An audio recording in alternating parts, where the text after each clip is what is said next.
The Lebanese banking sector is extremely liquid.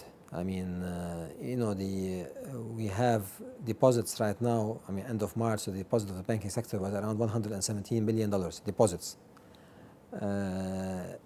and the loans to the private sector around 40 billion. So if you look, the loans over deposits, it's very small compared to to most of the countries in the world. Maybe we have the lowest level of loans over deposits. And the banking sector was also, in a way, supporting the government, because also we buy treasury bills and euro bonds. But even if you include also the exposure to the government, which we hold about 26 billion in terms of treasury bills in pounds and in dollars and in Lebanese pound. So still, if you add them up to the private sector loans, still there is a lot of liquidity. And with the extra liquidity, the banks have either money with the central bank, or we have money also with our foreign correspondents, and we buy international paper bonds in the market. So but they are all liquid paper. So the banking sector is highly liquid, and that's what makes the Lebanese banks very, very resilient. So even when we had problems in the past, because of the very high level of liquidity, I mean, the economy is not directly affected because the banks can operate normally.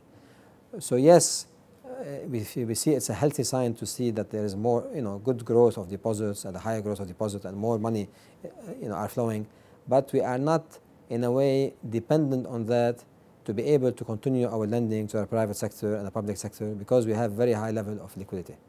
If you can say what is for us the most important or the highest risk is the government. I mean, we have our biggest customer for Blom and for the banking sector in Lebanon is the public sector, which is the government. And it's very important for us that the government keeps control of its finances, and that when they manage their debt and they manage their deficit, this is very important.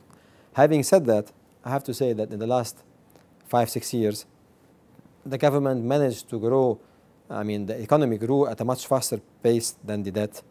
And as you know, the level of debt over GDP went down from 180% to 130, or even now a bit lower than 130%. So it's the opposite of the world in the last few years. In Lebanon, the debt over GDP figure is improving improved dramatically over the last few years. But still, we still have a very high level of debt, and we still have an important deficit. And it's very important that the government keeps control over it, and we continue to lower this figure. This is something that we always, we keep an eye on it, and we have open discussions. And I have to say that the actual and previous prime ministers and ministers of finance are all aware of that, and they always say that they will not increase spending without increasing income, and so we are okay. But this is something at least we always want to make sure that the situation is under control.